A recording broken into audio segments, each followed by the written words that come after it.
नमस्कार दोस्तों, स्वागत है आपका हमारे YouTube चैनल DDG के डोज में। आज है 3 सितंबर और 3 सितंबर से करंट अफेयर्स के जितने भी इम्पोर्टेंट क्वेश्चंस हैं हम लोग अपने इस वीडियो में डिस्कस किया जाएगा। ध्यान रहे वीडियो को पूरा एंड तक देखिएगा ताकि हर क्वेश्चन की डिटेल एक्सप्लेनेशन आपको मालूम चलती रहे, जो एग्जाम के पॉइंट ऑफ व्यू से काफ़ी इम्पोर्टेंट है। शुरू करते अपने सेशन को। पहला क्वेश्चन, प्रधानमंत्री नरेंद्र मोदी ने हाल ही में किस राज्य में जीविका निधि साख सहकारी संघ लिमिटेड का शुभारंभ किया है? PM Modi recently launch the Jeevika Nidhi credit cooperative federation limited in which state? Option है आपके उत्तर प्रदेश, बिहार, मध्य प्रदेश या राजस्थान। करेक्ट आंसर है आपका ऑप्शन नंबर बी, बिहार। प्रधानमंत्री मोदी ने 2 सितंबर 2025 को वीडियो कॉन्फ्रेंसिंग के माध्यम से शुभारंभ किया था। इस पहल का उद्देश्य ग्रामीण महिलाओं को आसान डिजिटल वित्तीय सहायता उपलब्ध कराना है। योजना महिलाओं के सशक्तिकरण और आत्मनिर्भरता को बढ़ावा भी देगी। अगले सवाल पे चलते हैं। भारत का चालू खाता घाटा यानी कि CAD current account deficit financial year वित्तीय वर्ष 2026 की पहली तिमाही में कितना रहा है? What was India's current account deficit in quarter first of financial year 26?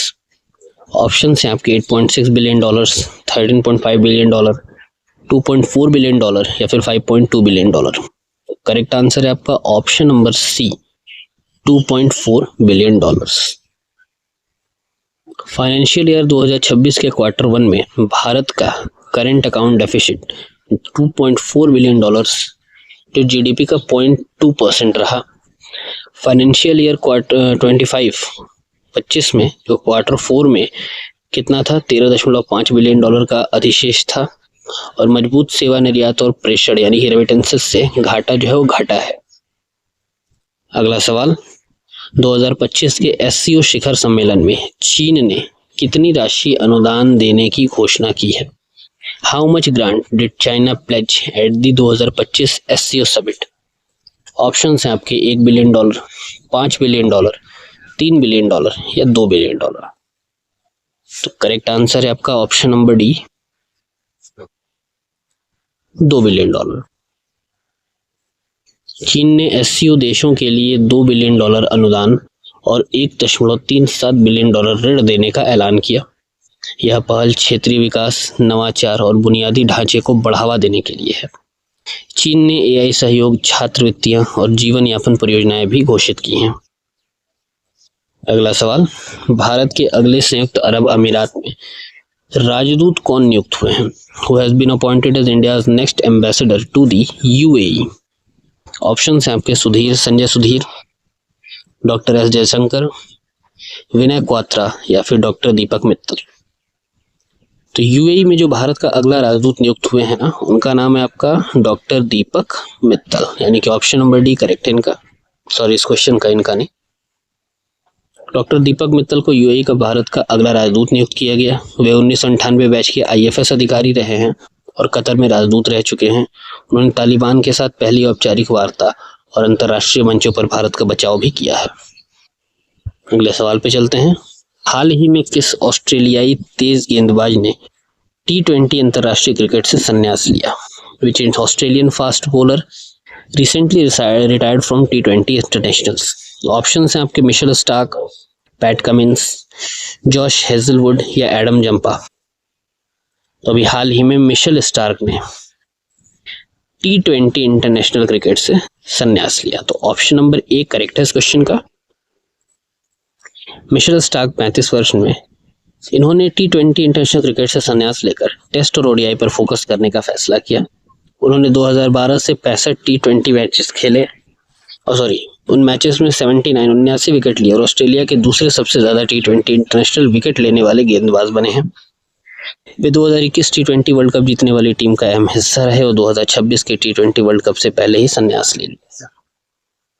अगला सवाल, इंडिया मेडटेक एक्सपो 2025 इसका आयोजन कहाँ किया जा रहा है? Where is the India medtech expo 2025 being held? Options हैं आपके मुंबई, बेंगलुरु, न्यू दिल्ली या हैदराबाद। इंडिया मेडटेक एक्सपो 2025 का आयोजन नई दिल्ली में किया जा रहा है। तो ऑप्शन नंबर सी करेक्ट है इस क्वेश्चन का। इंडिया मेडटेक एक्सपो 2025 का आयोजन 4 से 6 सितंबर को भारत मंडपम प्रगति मैदान नई दिल्ली में होगा। इस कार्यक्रम का उद्घाटन केंद्रीय मंत्री जगत प्रकाश नड्डा और जितिन प्रसाद करेंगे। यह आयोजन भारत की मेडटेक क्षमता, स्टार्टअप्स और एमएसएमईज को प्रदर्शित करने के लिए है।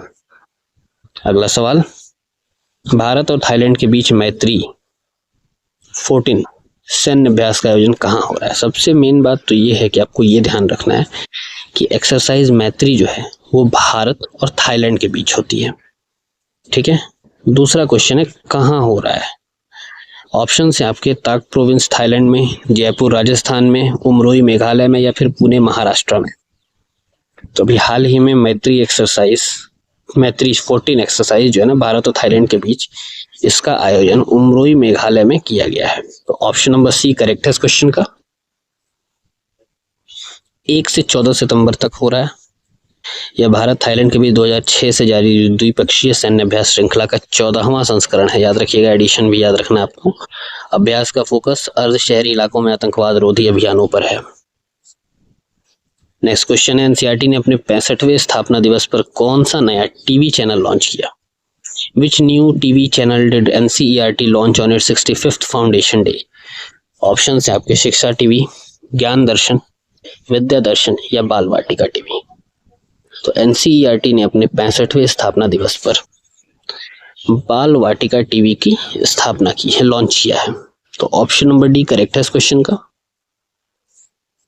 1 सितंबर 2025 को एनसीईआरटी ने 65वां स्थापना दिवस मनाया अपना। इसी अवसर पर बाल वाटिका टीवी, दीक्षा 2.0 और प्रशस्त 2.0 लॉन्च हुए। इस पहल का उद्देश्य प्री प्राइमरी स्तर पर डिजिटल व समावेशी शिक्षा को बढ़ावा देना है। नेक्स्ट क्वेश्चन है, हाल ही में भारत की नई नियंत्रक महालेखाकार कौन बनी है।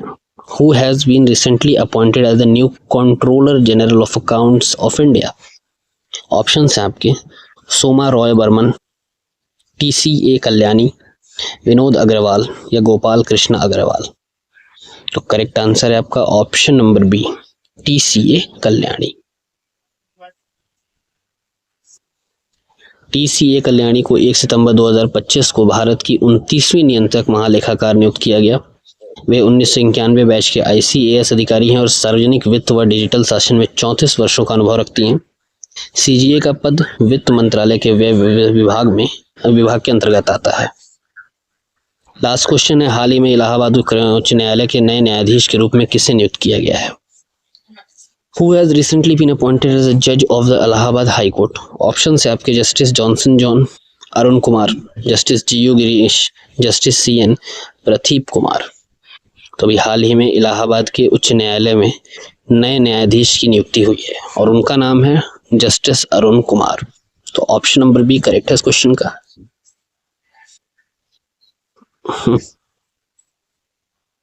राष्ट्रपति ने अनुच्छेद 217 के तहत अरुण कुमार को इलाहाबाद उच्च न्यायालय का न्यायाधीश नियुक्त किया। याद रखिएगा, यह आर्टिकल बड़ा इंपॉर्टेंट पड़ेगा, करंट का है इसलिए पूछा जा सकता है। इसके साथ ही केरल हाई कोर्ट के 3 अतिरिक्त न्यायाधीशों की स्थायी न्यायाधीश बनाया गया है। केरल का भी अपॉइंट हुए हैं। यह कदम न्यायपालिका की मजबूती और लंबित मामलों को कम करने के लिए उठाया गया है। ये थे आज के टॉप करंट अफेयर्स। उम्मीद करता हूँ सेशन आपको अच्छा लगता होगा। अगर अच्छा लगा है तो वीडियो को लाइक, कमेंट और शेयर जरूर करिएगा। और हमारे नए व्यूवर्स जो भी हैं चैनल पे, वो हमारे चैनल DDGK डोम्स को सब्सक्राइब जरूर करें।